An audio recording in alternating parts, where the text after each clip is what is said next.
ou não? Eu não lembro se eu cheguei a pedir. Eu acho que não, professor. Não? Quem que é a representante da turma? Sou eu, prof. Artemis. Artemis, vou pedir um favor então para você, já que eu não pedi. Você pode reunir o e-mail de todo mundo da turma e passar para mim? Porque o que acontece? Vocês chegam aqui na sala, né? E tem que ficar esperando eu abrir a porta para vocês. Tem um sistema que a gente consegue deixar aberto, mas eu não consigo instalar no meu computador. Eu já tentei, eu não consigo. O Chrome que eu tenho não permite. Então, o que eu podia fazer é pegar o e-mail de todo mundo, mandar um convite individual para cada um, para que cada um aceite participar como convidado da aula. Daí, se vocês aceitarem, quando vocês chegarem aqui no horário da aula, vocês não precisam ficar esperando, vocês já entram direto. Então, daí fica mais fácil para vocês também, não precisa ficar lá esperando. De repente, também, eu estou falando alguma coisa, né? Eu escuto o barulho da campainha e eu tenho que ir lá abrir. Mas, para isso, eu vou terminar o que eu estou falando, né? Eu não vou parar na metade para abrir a porta. E, às vezes, pode ser que a pessoa que está lá esperando perde um pouquinho do assunto, perde um pouquinho da informação. Então, assim, se vocês me mandarem os e-mails, eu mando o convite, vocês recebem o convite por e-mail e aceitando vocês a partir do dia que vocês aceitarem, toda vez que vocês entrarem na aula, vocês entram direto, sem esperar. O que vocês acham? Pode ser? Sim. Fica mais tranquilo, né? Então, se puder juntar para mim e me mandar por e-mail, eu agradeço. Quanto antes vocês me mandarem, antes eu mando os convites.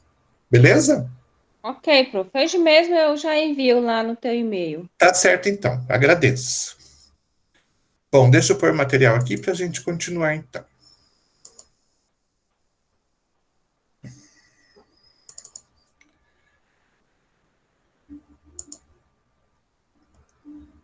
Vocês estão conseguindo ver o material aí na tela? Sim. Sim. Sim? Tá. Então, a gente vai começar falando de classificações de medicamentos que essas classificações são importantes para a gente na farmacotécnica. Existem as mais variadas formas de classificar o medicamento, né? A gente vai utilizar 4 aqui que vão fazer parte do dia a dia. Desculpe. Vão fazer parte do dia a dia da gente lá na farmácia de manipulação. Então, é bom que vocês entendam para que, quando for falado a respeito do assunto, vocês consigam compreender exatamente o que a gente está falando. Então, a primeira classificação que a gente tem é uma classificação dos medicamentos de acordo com a forma de apresentação, né? Então, é de acordo com a forma que o medicamento toma depois de pronto. Então, eu tenho aquele processo de pegar a matéria-prima, transformar aquela matéria-prima numa forma farmacêutica. Então, eu vou transformar um pó num comprimido, eu vou transformar um pó numa cápsula, eu vou transformar um líquido numa solução, e assim por diante. Então, a gente tem aí comprimido, dragem, sachê, pó efervescente, solução, suspensão, creme, loção, supositório, pomada, gel, óvulo, as mais variadas formas farmacêuticas. Então, para a gente conseguir identificar essas formas, a gente tem que conhecer um pouquinho delas. Então, quando eu falo um comprimido, vocês já precisam saber o que é um comprimido. O que é um comprimido para vocês? Quem tem uma resposta boa para me dar, se eu perguntar o que é um comprimido?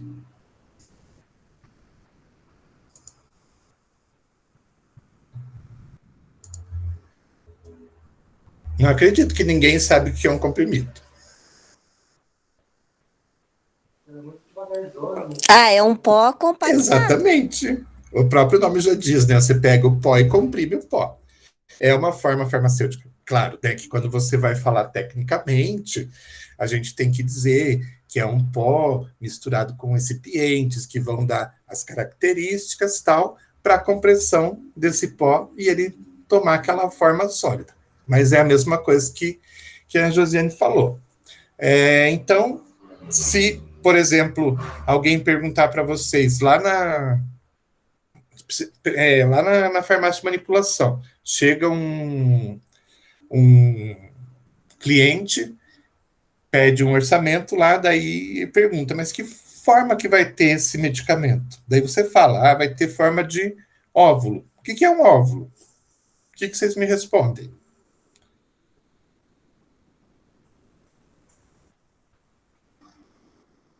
Essa eu não sei, professor. Então, Pior que eu já usei o óvulo manipulado uma vez, mas eu não sei explicar o que é esse negócio. Então.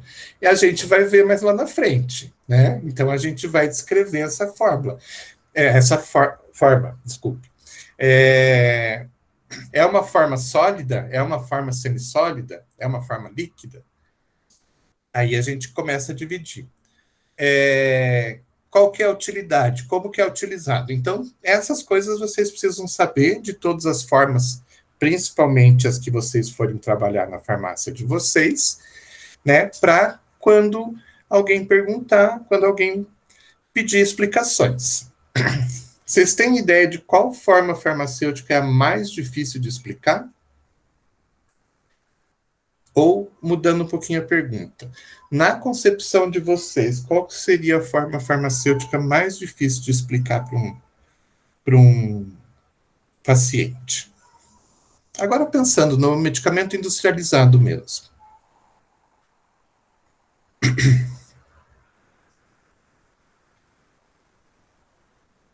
Ninguém tem. Eu acho que o óvulo mesmo. O óvulo? Quem mais acha alguma coisa? Lauren, acho que é o óvulo. Quem mais tem alguma dificuldade? Se for em relação ao constrangimento do paciente, é o supositório, para mim, para explicar para o paciente. Então, eu vou contar uma história para vocês do supositório. A gente precisa saber explicar exatamente como que é a utilização. Uma vez aconteceu, não é mentira, é verdade, aconteceu numa farmácia que eu trabalhava, uma senhora foi lá, ela estava com uma receita, era supositório, ela comprou o supositório, o menino que vendeu, só pegou a caixinha e entregou para ela, depois ela voltou e falou que estava com dificuldade de engolir aquilo, ela perguntou se ela estava fazendo certo porque ela estava com dificuldade de engolir. Então, vejam que não é todo mundo que sabe, ninguém tem obrigação de saber, né? Quer dizer, só a gente tem obrigação de saber para poder passar para frente e informar o paciente. Então, é bastante importante que a gente saiba. Mas, no meu entender, para mim, a forma farmacêutica mais difícil de explicar, porque, na verdade, não existe uma forma só, são várias formas diferentes conforme o medicamento, são aqueles produtos em spray, porque tem alguns para uso nasal ou uso oral, porque tem alguns que são nasal, alguns que são oral, alguns que precisam de espaçador, a gente precisa saber como é que usa o espaçador para explicar. Tem um caso que é uma cápsula, né, que você tem que colocar ela dentro de um dispositivo e esse dispositivo aperta e abre a cápsula e solta a substância que está dentro, que é um pó. Então, assim, cada um tem uma forma diferente de utilização. E se a gente não sabe explicar e a pessoa vai usar errado. Concordam que... Alguém já viu, eu não lembro o nome agora do medicamento que é uma cápsula, mas que é, na verdade, um pó que você vai inalar. Alguém lembra o nome? Para asma, isto. Alênia? Alênia? Então, o que acontece? Se a gente não sabe explicar, né, a pessoa vai pegar aquilo, ela vai ver aquela cápsula, ela vai ver aquele dispositivo, e se ninguém explicar para ela, a tendência é ela tomar a cápsula, não é? Porque é o único dispositivo, pelo menos que eu conheço, que é na forma de cápsula, mas não é para ingerir. Então, a gente precisa conhecer as formas, conhecer o modo de uso, né, para que a gente possa passar isso para frente. Então, é bastante importante que a gente tenha esse conhecimento. E daí a gente vai, nas aulas, a gente vai falando de cada uma delas, vai abordando cada uma delas para que vocês comecem a se habituar também. E isso vai servir para qualquer área de trabalho de vocês. Se forem para manipulação, vai servir. Se forem para dispensação, vai servir. Se forem para a indústria de medicamento, vai servir da mesma forma. Então, é bastante importante que vocês se habituem já. Deixa eu voltar lá na apresentação. Então, essa é a primeira classificação, né, quanto à forma farmacêutica utilizada.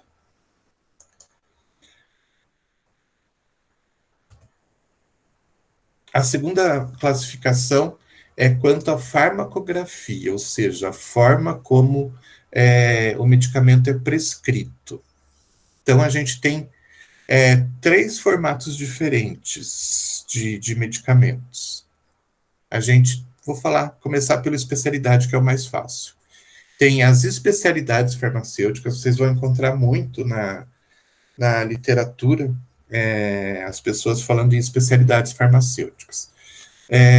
Ao invés de falar medicamento industrializado, falam especialidade farmacêutica, que difere bem dos outros tipos de medicamentos que são manipulados. Porque especialidade farmacêutica é aquele medicamento que foi industrializado. Então, passou por um processo de industrialização e está pronto dentro da embalagem, da caixinha, e você dispensa ele, né, dentro da própria embalagem.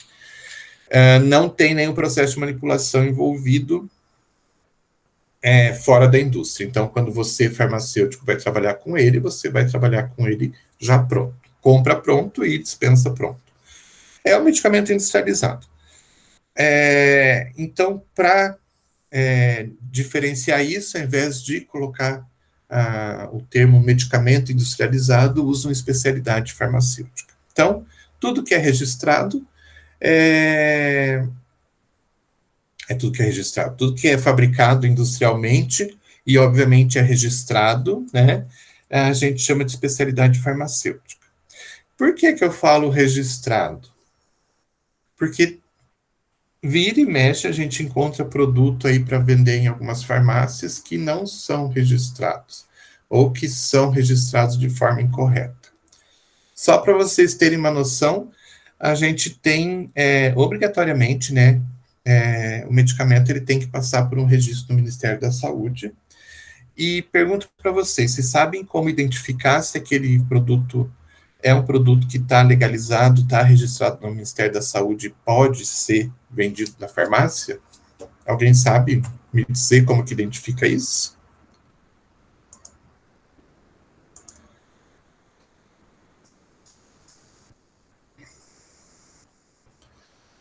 Não?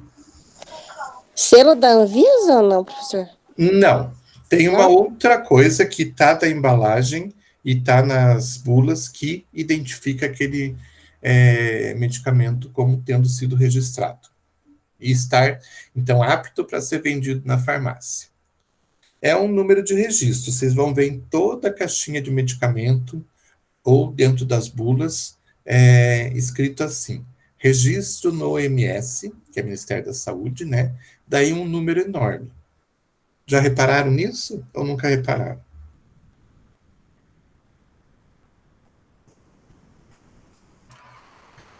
Então, eu vou pedir para vocês... Não? Eu vou pedir para vocês, então, darem uma olhadinha. Uma hora que vocês estiverem com uma caixinha de medicamento na mão, deem uma olhadinha. Em algum lugar da embalagem vai estar escrito registro no OMS, daí um número gigante. E tem vários formatos, na verdade. Esse registro serve para medicamento, cosmético, domiciliário e produto para a saúde. Então, sempre que vocês encontrarem lá registro no OMS, vocês vão olhar o primeiro número que tem nessa série de números. O primeiro número, quando é medicamento, é número 1, tá? Então, sempre que for registro de medicamento, tem número 1. Eu não lembro dos outros, se cosmético é 2 e dome sanitário é 3, mas se eu não me engano é isso. Mas para medicamentos sempre começa com o número 1. Ah, mas tem medicamento que não é registrado no Ministério da Saúde? Vira e mexe, tem. E se eu comprar esse medicamento que não tem registro, eu posso sofrer algum tipo de dano? Sim. Você pode ter esse produto apreendido. Então, tem que tomar cuidado. Mas e todos os produtos são registrados no Ministério da Saúde? Não, só o que é medicamento, cosmético, dome sanitário e produto para a saúde. Mas lá na farmácia de vocês, pode ser que vocês encontrem produtos registrados, por exemplo, no Ministério da Agricultura. Vira e mexe, a gente encontra lá um xarope que uma pequena fábrica começou a produzir e registra esse produto no Ministério da Saúde. Daí vocês vão encontrar lá um selinho do registro do Ministério da Agricultura. Então, vocês vão encontrar lá o selinho do Ministério da Agricultura. Eu posso vender isso na farmácia? O que vocês acham? É um xarope, digamos que é um xarope de mel com guaco. E está registrado não como medicamento, mas registrado como Ministério da Agricultura, como alimento. O que vocês acham? Pode? Eu Acho acho que que não, porque não é o Ministério da Saúde, né? Se é um medicamento, tinha que ser pelo Ministério da Saúde. Então, vai depender muito do que você vê ali. Assim, se ele tiver registrado como Ministério da Agricultura, ele não vai poder entrar para dentro do balcão, tá? Então, ele vai ter que ficar fora do balcão. E ele vai ter que ser caracterizado como alimento. A gente tem outros alimentos que a gente pode vender lá na farmácia. Então, tem outras coisas que são registradas no Ministério da Agricultura e que são vendidas na farmácia. São alimentos. Porém, se esse xarope tiver lá na sua embalagem ou um folheto dentro, alguma coisa, não vou nem falar de bula, porque bula é para medicamento de verdade, né? Mas tem um folheto lá dentro. E ele tiver descrevendo que o produto tem propriedade terapêutica e é para combate à doença, ele está errado. Ele pode ser, então, apreendido por uma fiscalização da vigilância. Se ele está colocado como é xarope de guaco, com mel, tá? Mas ele está registrado como alimento. E não tem nada dizendo que ele é para tosse, que ele é para tratamento de doença, nada disso, tranquilo. Agora, se tem indicação terapêutica e ele está registrado como alimento, daí é problema. Então, é uma coisa que a gente, como farmacêutico, tem que tomar cuidado, porque muitas vezes aparecem aqueles representantes, principalmente na dispensação, né? E em farmácias pequenas, não em rede, porque aí quem faz compra é sempre um departamento específico. Mas quando é uma farmácia pequena, tal, o representante da marca vem até a gente e fala, um xarope para tosse é muito bom, tal, é indicado para isso, é indicado para aquilo. Então, você tem que prestar bastante atenção, porque se ele tiver registrado como alimento, ele não pode ter nada disso na sua embalagem, né? Se tiver um folheto dentro, ele não pode ter nada disso dizendo que ele tem propriedade terapêutica, tá?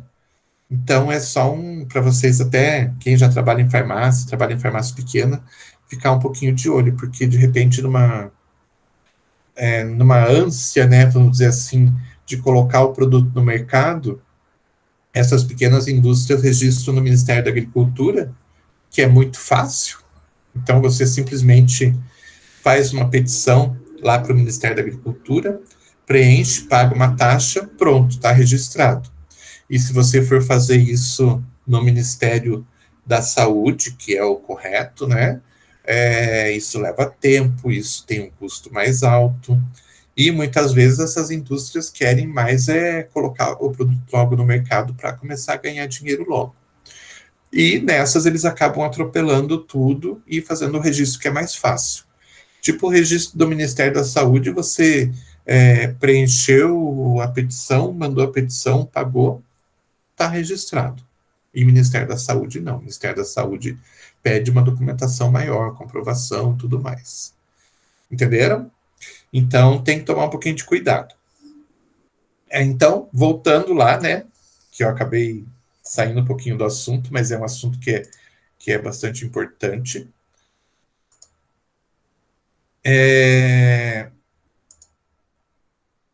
Então, a especialidade farmacêutica não é nada mais, nada menos do que o produto industrializado, tá? O segundo tipo, a gente já falou sobre isso, né? Só voltando a relembrar. Quanto à forma de prescrição, a gente tem a preparação oficinal, que é aquela que, na verdade, para a gente preparar, não precisa de uma prescrição. São aquelas preparações que estão descritas nos livros reconhecidos pela Anvisa como oficiais para a farmácia de manipulação. Então, eu vou até pedir para vocês, se vocês tiverem curiosidade, para vocês entrarem na internet e baterem lá formulário farmacoterapêutico. Vocês vão encontrar, ou formulário terapêutico, acho que formulário terapêutico. Vocês vão encontrar um pequeno livro que é um livro oficial, é oficializado pelo Ministério da Saúde, que tem várias formulações diferentes, então, que são muito utilizadas nas farmácias de manipulação. Então, são fórmulas de base, tem fórmula de creme, fórmula de gel, fórmula de loção, fórmula de solução, e tem algumas fórmulas mais específicas, como, por exemplo, de álcool gel. Então, esse documento é um documento que é autorizado pela Vigilância Sanitária, pela Anvisa, então ele é reconhecido, então tudo que está descrito ali de formulação a gente pode fazer, a farmácia pode fazer sem necessidade de uma prescrição. Então, o que aconteceu no começo da pandemia? Álcool gel, álcool gel, álcool gel, né? Todo mundo querendo álcool gel. Como ele está descrito nesse formulário, não tem necessidade de a farmácia esperar, né, uma receita de um médico para poder fazer. Então, a farmácia pode fazer e pode vender sem, então, a obrigatoriedade da receita. Então, isso aconteceu muito. Agora, imaginem se não tivesse essa permissão para a farmácia de manipulação, o que ia acontecer? Quanta gente ia chegar na farmácia de manipulação e pedir, olha, você pode preparar um pouco de álcool gel para mim? Então, me traga a receita, né?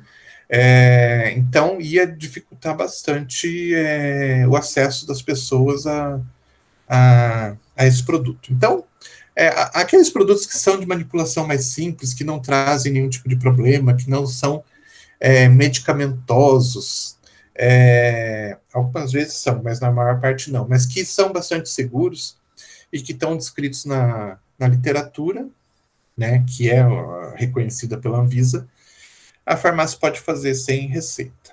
Então, esses são o que a gente chama de preparações oficinais. E as preparações magistrais, então, são aquelas que são feitas baseadas numa receita. Então, a gente tem essas 3 formas de prescrição. A oficinal, que na verdade não precisa de prescrição, mas se tiver prescrição, é feita da mesma maneira. A magistral, que é uma fórmula exclusiva para o paciente. E a especialidade, que é o medicamento industrializado. E vocês precisam reconhecer quando, numa farmácia de manipulação, chega uma fórmula, né, chega uma prescrição, e vocês precisam reconhecer quando ela pode e quando ela não pode ser manipulada. Por exemplo, se eu chegar, eu como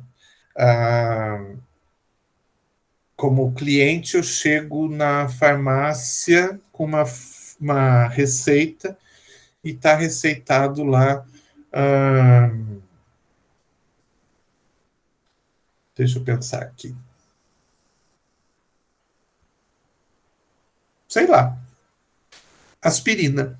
Aspirina comprimido. A farmácia pode manipular?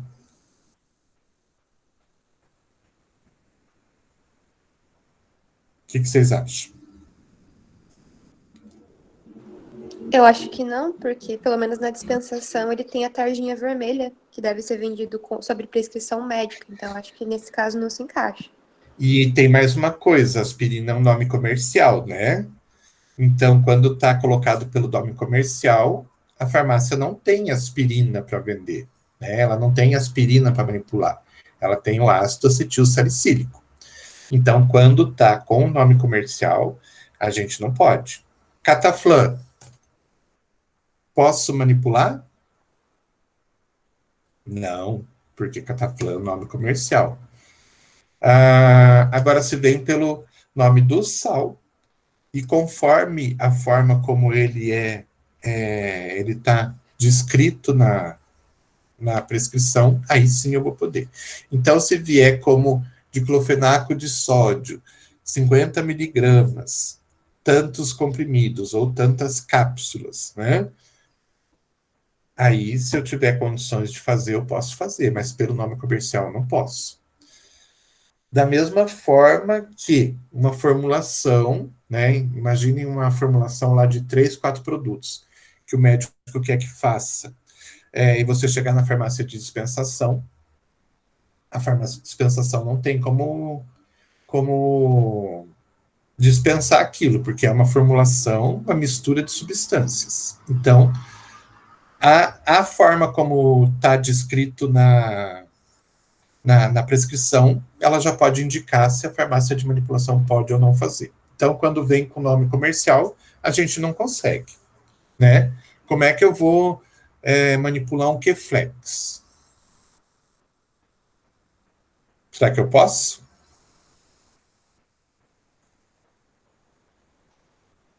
O que vocês acham? Como é que eu vou manipular um Dalma-Dorme? Como é que eu vou manipular um... Meu Deus, Alenia, que vocês falaram agora há pouco. São nomes comerciais, então eu sei qual que é a composição do Q-Flex, eu sei qual que é a composição do Alenia, mas quando o médico está pedindo o nome comercial, ele quer o produto industrializado ou a especialidade farmacêutica, né? Então eu só posso manipular quando ele vem descrito pela forma, pelo princípio ativo. Beleza? Vamos em frente. Outra forma de classificação dos medicamentos é quanto ao princípio terapêutico. Aqui a gente divide os medicamentos basicamente em 2 grupos, ou alopáticos ou homeopáticos. Quem vai diferenciar alopatia de homeopatia para mim? Eu sei que vocês estão fazendo homeopatia agora, não estão?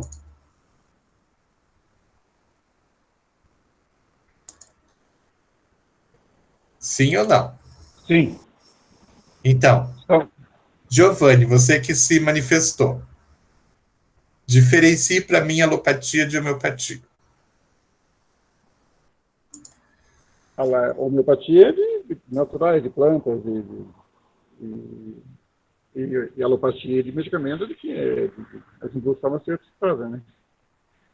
Então, na verdade, essa é uma informação, né, que está na cabeça de todo mundo, mas para a gente diferenciar é um pouquinho diferente. Vejam só, a homeopatia, vocês devem estar ainda na parte de histórico e tudo mais, vocês não entraram muito na parte de substâncias, de manipulação em si, né? Vocês estão ainda no começo? História ainda? A gente já viu os princípios, o que pode ser diluído no quê. Então, vocês já devem ter visto que professora, é que a homeopatia é cura pelos contrários, pelos semelhantes, é isso? Uma coisa assim, né? Isso, exatamente. E é assim que a gente divide entre medicamento alopático e homeopático. Porque, assim, falar que é a base de planta, a alopatia também tem vários produtos que são à base de planta. A homeopatia, ela pode trabalhar com produto de origem vegetal, pode trabalhar com planta, mas ela pode trabalhar com produto de origem animal e pode trabalhar com produto de origem mineral. Então, vocês vão encontrar lá tintura, que a maior parte das coisas que a gente utiliza é feita tintura, né? Você vai encontrar tintura de uma planta, mas você vai encontrar tintura de um mineral, de uma substância química. Não tem arsênico, por exemplo, que é uma tintura? Tem. Não pode ser de um animal? Pode. Não sei se vocês sabem, mas, por exemplo, para quem tem alergia à picada de abelha, é feita uma tintura de abelha. Então, você pega a abelha, faz a tintura e daí a pessoa utiliza. Então, na verdade, não é pelo reino de onde vem o produto que a gente classifica entre alopatia e homeopatia. É a filosofia mesmo. A filosofia da homeopatia é semelhante, cura semelhante. E a filosofia da alopatia é a questão dos opostos, né? Então, deixa eu ver se eu consigo fazer um exemplo aqui bem simples para vocês. Se eu estou com febre, o que eu tomo de medicamento alopático? Eu vou lá na farmácia de dispensação e compro o quê? Me dê um exemplo. Antitérmico. Tá. Me dê um exemplo. Paracetamol. Paracetamol. Então, tá. Então, o que acontece? Eu pego paracetamol e ele vai combater esse sintoma. Ele vai lá, tem um processo, um mecanismo de ação que faz com que ele iniba a formação da temperatura, né? Então, ao aumento dessa temperatura, então ele vai lá e combate isso, fazendo um processo de inibição, tá? Se eu tomar, agora uma suposição aqui, se eu tomar o paracetamol e eu não tiver febre, ele vai me dar alguma reação?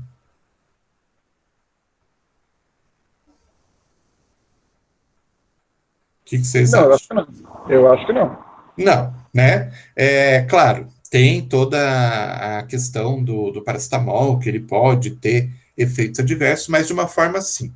Se eu tomar o paracetamol e não tiver absolutamente nada, eu não vou ter absolutamente nada. Não vai me mudar em nada. Se eu tiver com febre e tomar o paracetamol vai lá e vai combater a febre, tá? Muito bem. Na homeopatia, o que acontece? Aquele princípio ativo, né, aquela substância que eu utilizo para o combate à febre, quando eu estou doente, se eu tomar aquele princípio ativo, eu utilizar aquela substância e eu tiver no estado normal, sem febre, aquela substância vai me provocar febre. Então, essa é a grande diferença. Semelhante combate, né, o semelhante. Então, aquele produto que, se eu utilizar ele sadio, ele vai me trazer algum efeito.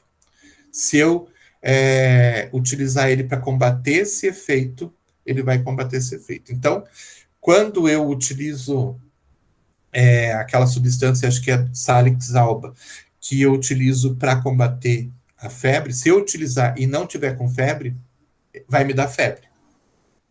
Entendem? Então, quando eu estou sadio, se eu tomar aquele medicamento, ele vai me dar um efeito, que é exatamente o efeito que ele combate quando eu tenho ele no meu organismo. Ficou claro isso?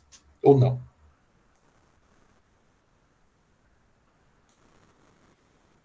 Sim?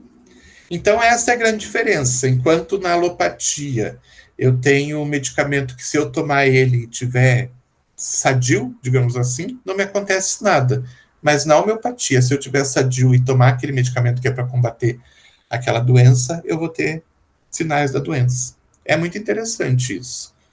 O professor, eu achava que você poderia tomar algum tipo de medicação homeopática para fortalecer o teu sistema imunológico. Então, sim, também. Não, também. Mas agora pensa bem. Se eu vou pegar o caso da abelha agora. Se eu pegar a abelha e me picar, e eu tiver doente, né, o que vai acontecer? Eu tiver sadio, o que vai acontecer? E eu for uma pessoa alérgica, eu vou ter um processo alérgico, certo? Então eu tô lá tranquilo, mexendo lá no jardim, tô tranquilo, não tô com alergia a absolutamente nada, não tô com alergia à abelha, mas eu tô lá tranquilo no jardim, vem uma abelha e me pica. O que vai acontecer?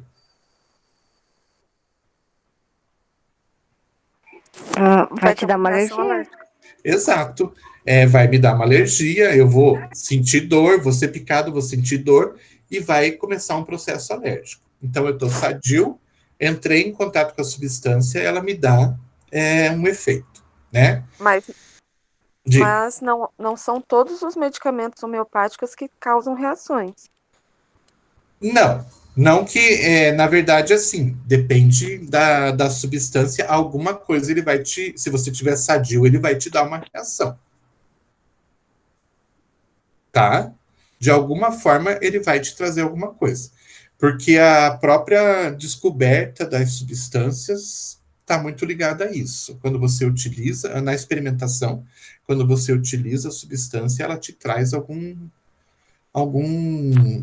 distúrbio, alguma mudança. Alguma manifestação. Isso. Aí, em cima disso, que as pessoas foram descobrindo que elas poderiam utilizar aquela substância para combater determinado sintoma, determinada doença. Tá? Então, ela traz alguma manifestação, exatamente essa palavra. Tá? Mas isso eu deixo lá para o Javier explicar melhor para vocês, que eu também conheço, mas conheço bem por cima essa situação. Mas essa é a diferença. Se eu utilizar um medicamento alopático numa pessoa sadia, ela não vai ter essas manifestações. Mas se eu utilizar o homeopático numa pessoa sadia, ela vai ter manifestação, tá? E é isso que traz essa filosofia do semelhante cura semelhante. Então, aquilo que traz essa manifestação lá no indivíduo sadio, né, é o que vai ser utilizado para combater aquele sintoma, aquela manifestação que apareceu no doente. Tá legal? Já na alopatia, não. E da mesma forma, na alopatia, tudo que eu tenho de medicamento acaba fazendo parte da alopatia. Então, das mais variadas origens. Então, pode ser um fitoterápico. Se ele não for tratado no formato de medicamento homeopático, se ele não passar pelos processos, né, de transformação daquela substância em um medicamento homeopático, ele é alopático. Então, se eu pego um xarope de guaco, ele é alopático. Se eu pego o guaco e transformo ele, conforme os processos que vocês vão aprender, transformo ele num medicamento homeopático, aí ele passa a ser homeopatia. Tá? Então, tudo de origem animal, vegetal, mineral ou sintético, que não passa pelo processo homeopático, a gente chama de alopatia. Então, o medicamento industrializado, o medicamento manipulado, tudo isso a gente chama de alopatia. E a homeopatia é só aquele que passa pelo processo de transformação, né, e tem o efeito de semelhante cura semelhante. Tá certo? Ficou claro isso? Ficou assim, professor. Tá. Então, assim, só para vocês terem uma noção, a maior parte dos medicamentos homeopáticos, eles são transformados inicialmente numa tintura, que a gente chama de tintura-mãe.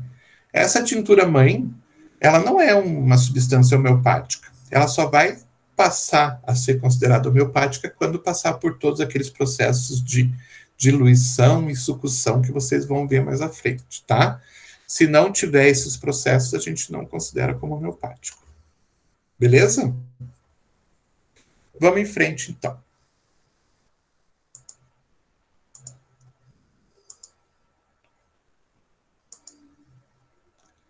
A Michelle trabalha com homeopatia, conhece homeopatia, usa o quê? Não, professor. É, Só curiosidades mesmo. aham. Pelo como você tinha falado, eu achei que você ou trabalhava ou utilizava. Não, na verdade, agora que eu que a gente está tendo aula com o Javier, que Aham. despertou um interesse maior. Ah, entendi. É uma área bem interessante. É uma área que eu acho assim bem legal. E para vocês, uma coisa que eu sempre gosto de falar é que tem gente que não vai acreditar, tem gente que vai achar que é psicológico, tudo mais. Tem, né, que ter a questão da acreditação, de acreditar mesmo, né? Mas pode ser que tenha gente que não, né, como não acredita em outras técnicas. A Sim, homeopatia já é um método que já está já é reconhecido pelo Ministério da Saúde, tanto que tem várias unidades de saúde que trabalham com homeopatia e tudo mais, né? É reconhecida, tudo já é oficial, mas tem gente que ainda, né, tem a sua é, desconfiança. é que ela também não é muito divulgada, né? Não é. E o mais importante, que ela vai completamente contra tudo aquilo que a gente conhece de medicamento desde que a gente nasce, né? Porque Sim, quando você fala assim, o medicamento quanto mais diluído, mais potente, não sei o que, as pessoas começam a pensar, nossa, mas não tem nada ali dentro. Foi exatamente. tão diluído que não tem mais nada. Então, é uma filosofia, você precisa acreditar nisso, e nós, farmacêuticos, temos uma coisa bastante importante. Você pode acreditar, pode até não acreditar, mas se você for trabalhar nessa área, você precisa saber manipular. Então, o mais importante é o saber manipular e manipular da forma correta, né? Porque senão se torna muito perigoso, muito Sim, com tóxico, né? certeza. Com certeza. Então, assim, não acredito. Dizem que para você manipular o homeopático, você precisa acreditar, porque a sua energia, a sua confiança auxilia no processo. Não sei, aí eu já tenho lá minha desconfiança, porque eu acho que é o processo que tem que ser feito corretamente para que você tenha um bom resultado. Então, assim, talvez, de repente, alguém aqui não tenha escolhido a homeopatia como a primeira opção, mas de repente apareceu uma boa oportunidade e vai lá trabalhar. O que você precisa saber é fazer direitinho, manipular corretamente, para que você tenha um bom resultado. Desconfia, né? Acredita não acreditando, paciência. Eu acho que a questão é realmente você saber fazer e fazer corretamente. Talvez, estou colocando coisa errada aqui. Talvez, se o Javier me ouvir falar uma coisa dessa, ele queira me matar, porque ele tem as convicções dele que realmente a gente precisa acreditar. Eu já penso um pouquinho diferente, mas não vou ficar discutindo com ele, porque ele tem mais conhecimento que eu. Mas o importante no nosso caso como farmacêutico, realmente é fazer direitinho, saber como que são as técnicas e aplicar as técnicas. E aplicar corretamente, né? Mas, vamos em frente. E tem mais uma classificação diferente dos medicamentos que está ligado à via de administração. E a via de administração acaba estando ligada com a forma farmacêutica, né? Então, eu tenho via de administração oral, eu tenho algumas formas farmacêuticas que são de uso oral, tenho injetável, então tem algumas formas farmacêuticas que são de uso injetável, tem tópica, tem algumas formas farmacêuticas que são de uso tópico, e, obviamente, a gente precisa reconhecer, né, dentro de cada uma dessas áreas, qual que é a via de administração e as formas farmacêuticas que estão ligadas. Mas também é só questão de treino, a gente acaba por conhecer. E, faltou uma que estava já esquecendo dela. a última classificação, que no caso aqui é mais importante para a gente, porque a gente vai utilizar ela, é a classificação quanto à forma física. Então, para que facilite a vida da gente, na disciplina, a gente divide os medicamentos de acordo com a forma física que ele toma. Então, e vai ser assim que a gente vai estudar os medicamentos. A gente vai estudar, então, primeiro a forma farmacêutica líquida, depois a gente vai estudar as formas farmacêuticas plásticas, as sólidas, e as gasosas que a gente não vai estudar porque não tem muita necessidade, eu já explico por quê. Então, como líquido, a gente vai ter solução, suspensão e emulsões. Alguns tipos de emulsões são classificados como líquidos. Alguns tipos de emulsões são classificados como plásticos ou semissólidos. Por exemplo, a gente tem emulsão de Scott. Todo mundo conhece a emulsão de Scott?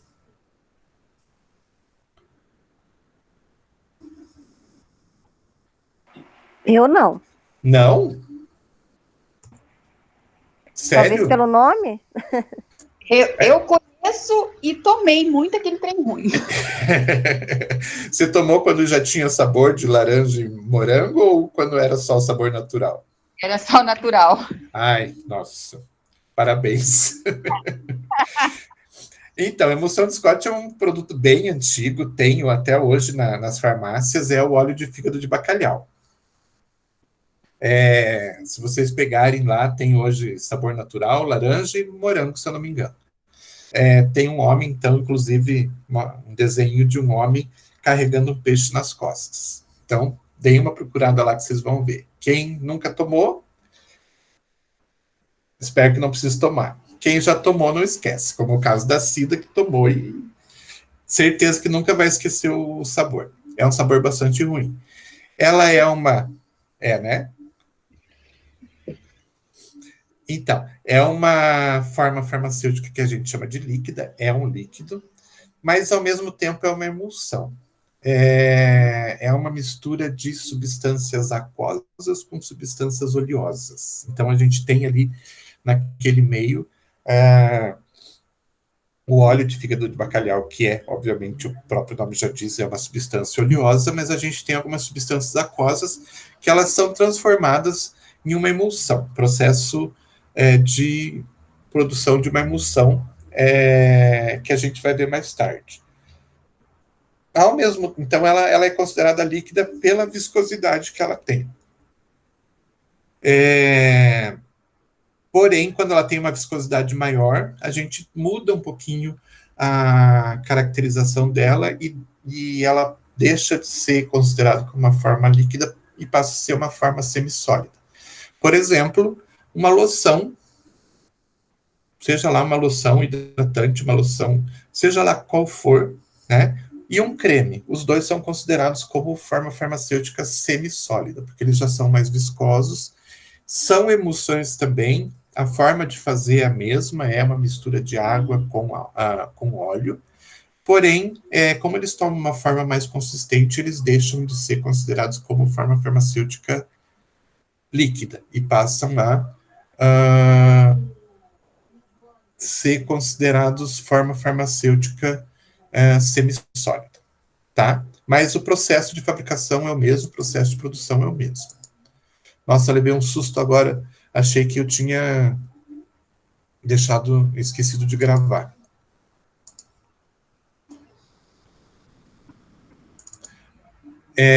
O que mais? Então, a forma farmacêutica plástica ou semissólida é aquela que não é mais nem líquida e nem é sólida o suficiente. A gente diz que a forma semissólida é aquela que,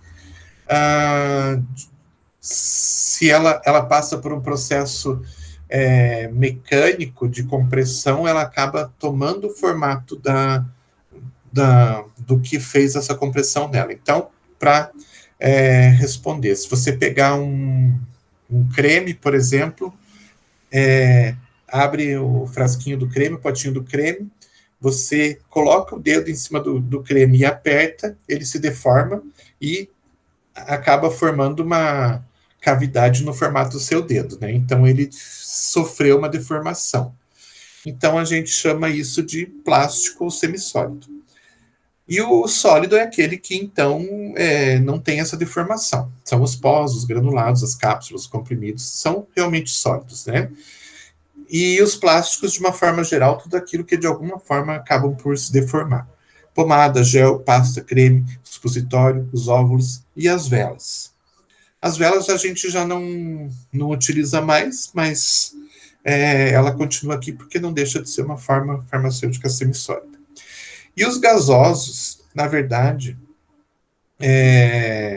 a gente não trabalha na farmacotécnica, porque, na verdade, os gasosos eles estão ligados geralmente com a forma farmacêutica líquida. Quando eu faço um spray, na verdade, eu produzo um líquido, né? E eu coloco ele numa embalagem que vai atomizar. A gente aperta a válvula e ele faz o spray.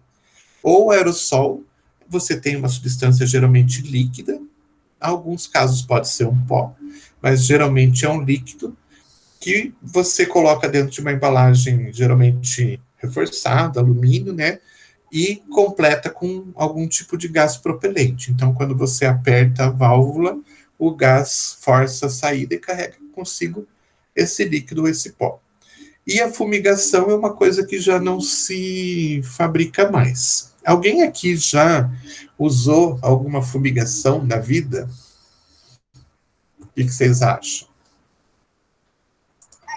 O que é fumigação, professor? Tá parecendo a escolinha do professor Raimundo perguntando para a dona Bela, né? A senhora já fez fumigação na sua vida? É um processo que está ligado muito com o aquecimento. Todo mundo aqui já deve ter usado uma vez na vida Meu Deus, me fugiu a palavra. Meu Deus, como é que é o nome daquele negócio? Aquelas varinhas que a gente põe fogo na ponta por causa do cheiro. Incenso? Incenso, isso. Nossa, me fugiu a palavra. Então, incenso é uma fumigação. É uma forma que você produz uma massa, você põe fogo nessa massa, ela começa a queimar e começa a soltar alguma substância na forma de vapor, né? Ou de gás. Ou de substância volátil. Antigamente, a gente tinha algumas formas farmacêuticas na forma de fumigação. Um exemplo bem comum que eu acho que todo mundo aqui já deve ter visto também é aquele inseticida Boa Noite, que é um negócio verde que você põe fogo nele, ele vai queimando e vai liberando um inseticida que acaba por matar os insetos. Todo mundo já viu Boa Noite? O Diabo Verde? Não, Diabo Verde não. Diabo Verde é para desentupir, né? Não, Boa Noite é Aquele que você põe em fogo e ele começa a fazer uma cinza, né? Vai desmanchando. É um espiralzinho verde que tem esse negócio que você põe uma forma espiral, isso mesmo. Você coloca o fogo ali na ponta, ele vai queimando e vai soltando o inseticida. Antigamente a gente tinha uma fumigação que era bastante interessante. Existiam cigarros medicinais. Então, esses cigarros medicinais era uma preparação com ervas, onde se enrolava as ervas no papel próprio para cigarro, e a pessoa fumava aquilo. Então, ela transformava os princípios ativos, né, que estavam nas plantas, nas ervas, ali de dentro, né, acabavam fumando aquilo, inalando aquilo, e teoricamente fazia um efeito terapêutico. Era muito comum ter cigarros para combater asma, bronquite, imagina. Hoje em dia nem pensar uma coisa dessas, né?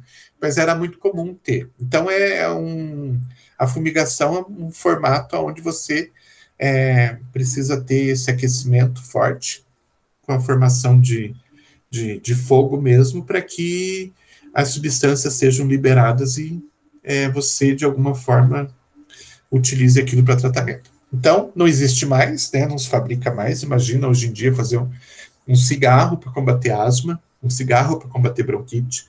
Não existe mais isso. Então, a gente nem vê. Então, essa parte das formas farmacêuticas gasosas a gente deixa de lado. A gente não vai ver. Então, a gente vai ver, na sequência, formas farmacêuticas líquidas, depois formas farmacêuticas semissólidas e formas farmacêuticas sólidas por último. Só para a gente encerrar, então, eu tenho só uns 2, 3 slides aqui na frente, a gente já termina. Falando, então, dessas formas farmacêuticas, a gente vai iniciar com as líquidas. Relembrando, né, que o que é uma solução? Todo mundo sabe que é uma solução desde o segundo grau, que a gente fala muito que é uma solução. Então, a primeira forma farmacêutica que a gente vai estudar é a solução. E dentro das soluções, a gente tem os mais variados formatos e as mais variadas indicações. Então, de uma forma geral, né, uma solução é uma preparação líquida, sim, sempre líquida, que contém uma ou mais substâncias químicas dissolvidas, ou seja, molecularmente dispersas, né, em um solvente adequado ou em uma mistura miscível de solventes. Então, o que a gente tem? A gente tem uma ou mais substâncias químicas, né, que têm uma atividade dissolvidas num líquido. Esse líquido pode ser um líquido simples ou uma mistura de líquidos. Então, vamos dar um exemplo. Soro fisiológico. Todo mundo sabe o que é soro fisiológico? Qual que é a composição dele?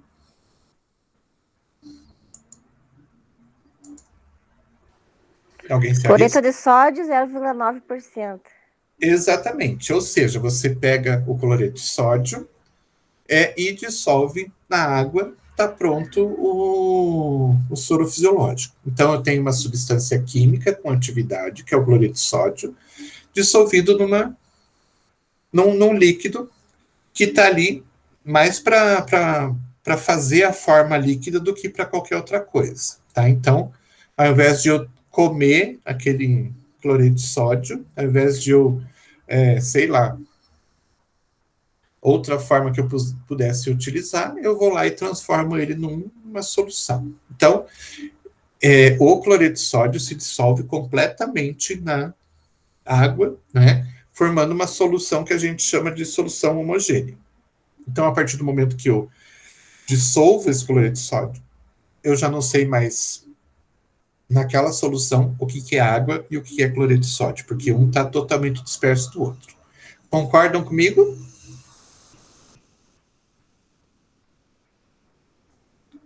Podem concordar, que é isso mesmo. Sim. Então, tá. Se não tiver, se o cloreto de sódio não dissolvesse e ele ficasse ali, presente, a gente conseguisse ver as partículas do cloreto de sódio, a gente chamaria isso de outra coisa, não mais de solução. Pode ser uma mistura de substâncias, por exemplo, o soro glicosado, ou aquele sorinho reidratante oral. Ele não é uma mistura de cloreto de sódio com glicose, com açúcar na água. Então, você não pega lá uma colherinha de... não sei se é uma colherinha de açúcar e uma pitada de sal, ou ao contrário. Mas é uma mistura. Então, são duas substâncias que eu estou misturando no líquido e dissolvo essas substâncias dentro do líquido. Depois de dissolvida, eu já não sei mais o que é açúcar, o que é cloreto de sódio e o que é água. Está tudo misturado. E eu posso ter uma terceira opção também.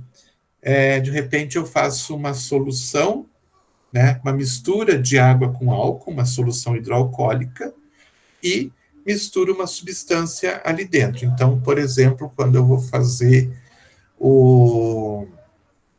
uma loçãozinha hidroalcoólica de ácido glicólico, e aí a gente já está falando de um líquido, né? Eu tenho uma mistura de solventes, que é a água e o álcool, e uma substância, no caso líquida, que é ativa, que é o ácido glicólico. Então, eu posso pegar esse ácido glicólico, misturar nessa solução hidroalcoólica, e eu vou ter, no final, a solução hidroalcoólica de ácido glicólico. Misturou tudo, eu não sei mais o que é ácido glicólico, eu não sei mais o que é álcool, eu não sei mais o que é água naquela mistura, porque ele está todo uma substância diluída na outra. Então, tudo isso a gente chama de solução. Ficou claro isso? Alguém ficou com dúvidas?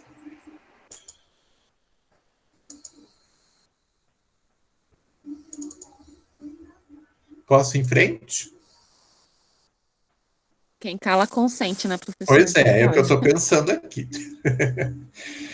Então, é isso que caracteriza a solução. Depois que você faz o preparo, você já não consegue mais saber o que é o que a gente chama de solvente, que é aquela substância que está ali para dar a forma, né? E você não sabe mais o que é o soluto, aquelas substâncias sólidas ou líquidas mesmo, que você dissolveu ali no meio. A gente tem até alguns casos de gases, né, que estão misturados dentro de um solvente. No caso de um refrigerante, por exemplo, que é um líquido, né, que eu quero dar aquele efeito de gaseificação dele. Eu posso, então, fazer o processo que a gente chama de carbonatação, que é introduzir substância gasosa dentro do líquido. Quando você pega um refrigerante e ele está lá na prateleira, você não consegue ver o gás, né? Mas quando você abre o refrigerante, ele começa a formar aquelas bolhas. Aquelas bolhas são, então, um gás que foi misturado ali dentro daquele líquido e que ele só consegue se mostrar, né, aparecer, quando você faz algum processo específico, ou abertura do frasco, ou quando você chacoalha, ou quando você vira no copo e tudo mais. Mas, quando está em repouso, aquele gás está no meio do líquido e a gente não consegue ver. E essas soluções, elas podem ser usadas para as mais variadas formas de utilização. Uso oral, tópico ou parenteral. Então, eu tenho soluções para uso oral, gotinhas, né, tipo de pirona em gotas, um xarope, é uso oral. Uso tópico, essa soluçãozinha hidroalcoólica de ácido glicólico que eu falei para vocês, é para ser passada na pele. Ou uso parenteral, como soro fisiológico, soro glicosado e assim por diante. Todas são soluções. Então, a gente pode classificar conforme o uso dela em solução oral, para uso tópico, para uso otológico, uso nasal, oftálmico, uso vaginal e retal, e para uso parenteral. Então, são várias classificações que a gente tem diferentes, várias utilizações diferentes em diferentes pontos do organismo. Daí, claro, a gente tem que ter o respeito, né, para cada caso. Por exemplo, uma solução oftálmica ou uma solução parenteral, a gente, na hora de fazer a produção, a gente faz a produção normal e depois a gente tem que passar por um processo de esterilização, porque a solução oftálmica, ela tem que ser estéril, né, para evitar, de repente, uma contaminação que venha trazer problema para o seu olho na hora de usar, e a parenteral pelo fato de você introduzir diretamente dentro do organismo, na circulação, tal, e se você introduz essa solução e ela está contaminada, você vai trazer um problema, uma infecção bastante grave para o paciente. Então, tem que sempre fazer as correções necessárias para cada local. Mais uma coisa, solução de uso vaginal, por exemplo, geralmente a gente tem que respeitar o pH. O pH sempre a gente tem que corrigir para que ele fique, como é que posso dizer para vocês, ele fique adequado à utilização. Então, cada caso tem as suas particularidades. Só falando em vantagens e desvantagens, daí a gente termina a aula. As vantagens que a gente tem, Primeiro, que a gente tem doses completamente homogêneas, como está tudo muito misturado ali dentro, né? O soluto, ele se dissolveu completamente dentro do solvente. Independente de onde você tirar a amostra ou a quantidade que você tirar, aquela amostra vai estar sempre homogênea. Diferente de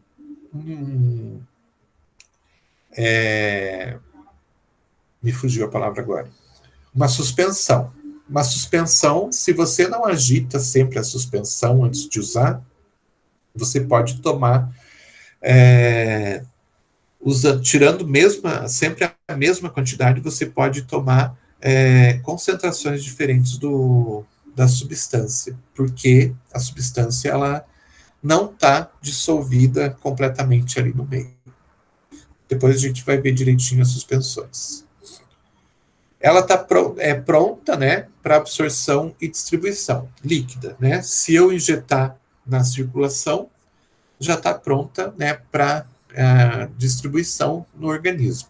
Se eu tomar uma solução oral, ela também a substância já está dissolvida ali naquele líquido, então não precisa passar por todo aquele processo que passa um comprimido, por exemplo, que tem que desagregar, tem que se dissolver para começar a liberar o princípio ativo. Então, a liberação do princípio ativo é imediata e a absorção já começa de maneira imediata. Pode ser empregado por diferentes vias, a gente já viu ali no slide anterior, e as doses podem ser facilmente ajustadas. Então, vocês vão ver muitas vezes, né, um xarope pode ser utilizado por adulto ou por criança, você só muda a quantidade que você vai administrar, né? Então, para uma criança, por exemplo, você administra 5 ml, para um adulto você administra 15, utilizando a mesma solução. Então, você consegue fazer o ajuste para diferentes usuários. E desvantagens.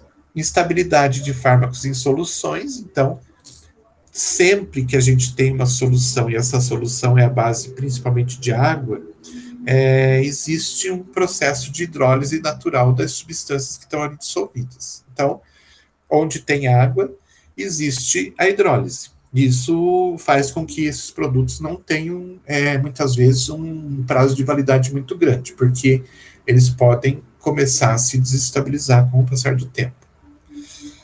Alguns fármacos são pouco solúveis ou não são solúveis em substâncias aquosas que a gente possa utilizar, né?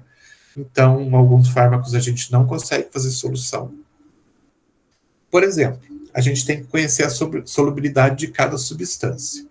Tem lá uma substância X que ela só se dissolve em éter.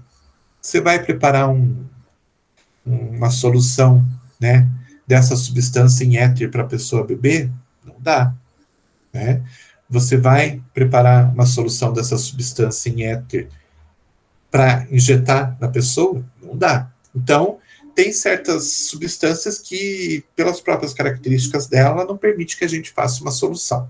Porque essa solução vai ter que ser feita basicamente em água e álcool, algumas vezes, às vezes em óleos, como é caso de algumas vitaminas, algumas coisas, alguns hormônios, mas a gente tem que respeitar o próprio organismo da gente, né? Eu não posso, de repente, fazer uma solução, né, com um solvente qualquer e sair administrando as pessoas. Tem que respeitar o que o organismo humano consegue absorver, sem intoxicar. Soluções são mais difíceis de acondicionar, envasar, transportar e armazenar. Então, imaginem que são líquidos, né, e tudo que é líquido precisa de um recipiente que tenha uma certa resistência, e esses recipientes muitas vezes podem quebrar, podem rasgar e podem trazer algum tipo de transtorno. Então, às vezes é difícil de armazenar. É muito mais fácil você armazenar um sólido, um comprimido, uma cápsula, do que um líquido. E fármacos que apresentam sabor desagradável requerem técnicas especiais de flavorização. Então, aqui a gente pode voltar até no caso da emulsão de Scott, que é uma substância, né, feita à base de óleo de fígado de bacalhau, que realmente tem um sabor extremamente desagradável. Aí o que passaram a fazer com o passar do tempo? Colocar alguma substância para dar um sabor, não para esconder aquele sabor ruim, porque não se consegue esconder, mas para tentar mascarar um pouco aquele sabor ruim. Então, sabor laranja, que é uma das apresentações que a gente tem hoje, ele é colocado para tentar esconder um pouco aquele sabor ruim. Não esconde, mas pelo menos deixa menos desagradável a utilização. Então, tem isso, né? Tem substâncias que você prepara uma solução e não tem um sabor bom, e isso faz com que muitas vezes as pessoas até deixem de aderir ao tratamento. Eu lembro que quando a gente teve aquela epidemia, pandemia, aquele problema do H1N1, foi feito aqui no estado do Paraná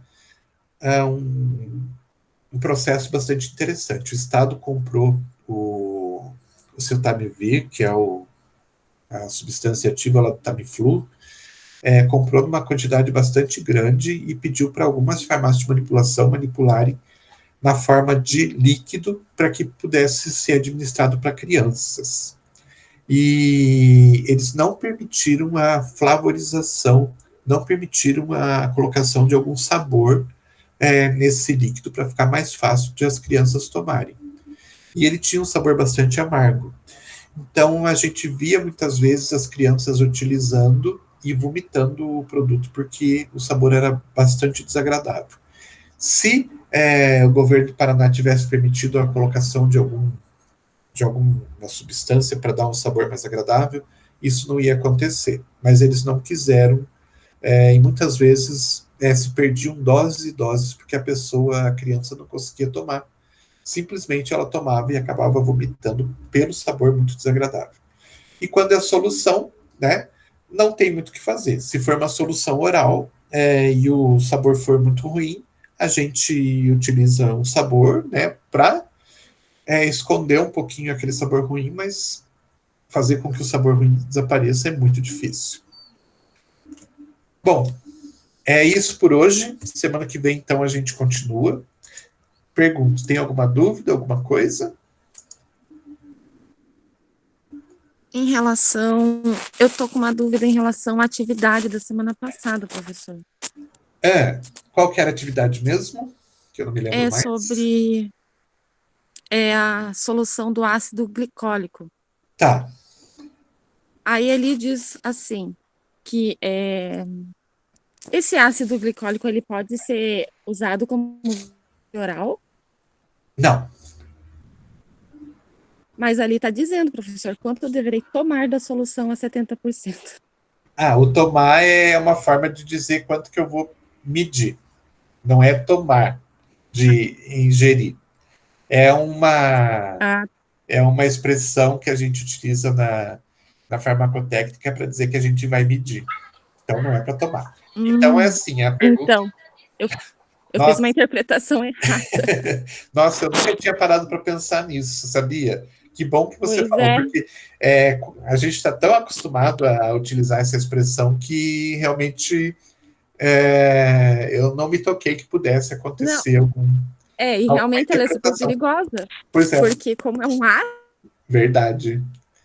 Então, corrigindo para se mais alguém teve eu falei, meu Deus, eu acredito que não pudesse, mas... Não, então assim, o que eu quis dizer é quanto que você tem que pegar, né, medir daquela solução do ácido glicólico pura para fazer a solução na concentração que foi pedida na prescrição. Então, quanto que você vai tirar em volume daquele ácido glicólico diluído para fazer a solução. Então, tomar não é tomar de... Nossa, eu nunca tinha pensado nisso. Porque é uma coisa tão comum a gente dizer, eu vou tomar 20 ml, vou tomar um determinado volume. Eu nunca tinha me dado conta que podia ter essa interpretação. Vou prestar atenção daqui para Eu não frente. sei se só foi.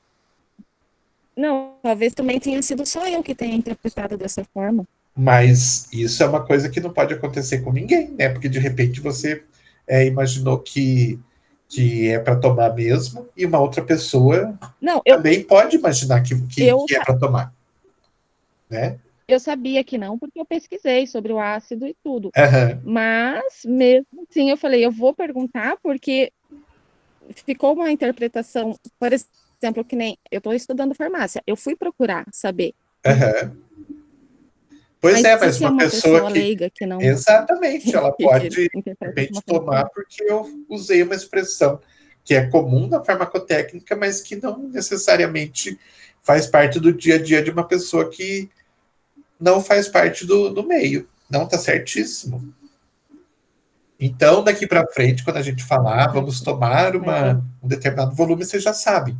Mas, até então, vocês não tinham obrigação nenhuma de saber, né? Então, agradeço por ter visto isso, e então que fique a, a informação para todo mundo. Então, o tomar. agora pelo menos eu sei. Então, o tomar é retirar, Tomara em outro. retirar uma alíquota, medir um certo volume, medir um certo peso, tá? É uma tomada de amostra. E daí, com o tempo, a gente acaba diminuindo, tentando diminuir para ficar mais rápido. Ao invés de tomada de amostra, você já fala tomar, né, tanto. É uma coisa que não está certa mesmo. Mas que eu nunca me toquei. Tá? Então, na hora de fazer, para retirar. Quanto que você retiraria daquela solução a 70% para fazer a solução? É 10% que eu pedi, né? Então,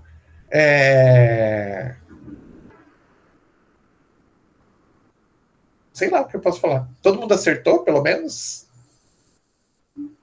14,28? Eu acertei, o professor tinha mais ou menos explicado, não tinha? A aula já tinha falado, na verdade, né? Que se tinha que ter uma porcentagem, né, de 100% para... Isso. Mais ou menos isso. E na verdade, assim, é um tipo de cálculo que vocês vão ter que se acostumar bastante. Regra de 3 é o que a gente mais usa na farmacotécnica, tá? Então, sabe fazer regra de 3, tá tranquilo, tá bom? E o tomar, me desculpe, mas eu nunca me toquei que pudesse causar uma outra interpretação. Vou tomar mais cuidado. Vou tomar mais cuidado. Não, na verdade, eu queria saber até dos outros alunos, se eles tinham, eles sabiam já, né? Eu, por exemplo, eu não sabia. Eu confesso que eu fiquei, mas eu precisava esclarecer para não ficar com essa dúvida. Não, com certeza. Não pode e não deve e não pode ficar com esse tipo de dúvida. Não dá para levar isso para frente. Mas alguém aqui ficou com essa mesma dúvida quando viu a pergunta ou não? Vamos ver se alguém responde.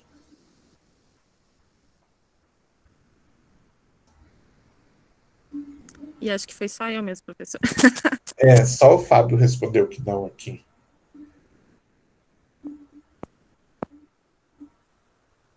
Mas fica aí, né? É uma dúvida que eu acho bastante importante, porque o tomar realmente pode causar essa dúvida. Então, não esqueçam, nunca mais, tá? Se vocês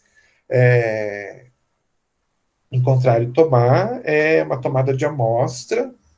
Agora que vocês já farmacêuticos, fazendo farmacotécnica, agora vocês já sabem que pode aparecer essa palavra, então já estão acostumados. Mas vamos evitar de usar ela para evitar qualquer tipo de problema. Beleza? Muito bem, então. Gente, bom final de semana, bom dia para vocês. Semana que vem a gente volta, tá? Tem uma atividade para vocês fazerem lá, não esqueça de fazer, que é tá ligado com a presença de vocês, tá? É a comprovação da presença. Beleza? Então, bom final de semana e até a semana que vem. Bom feriado para vocês. Obrigada. Nada. Aproveitem o feriado também. Tá bom?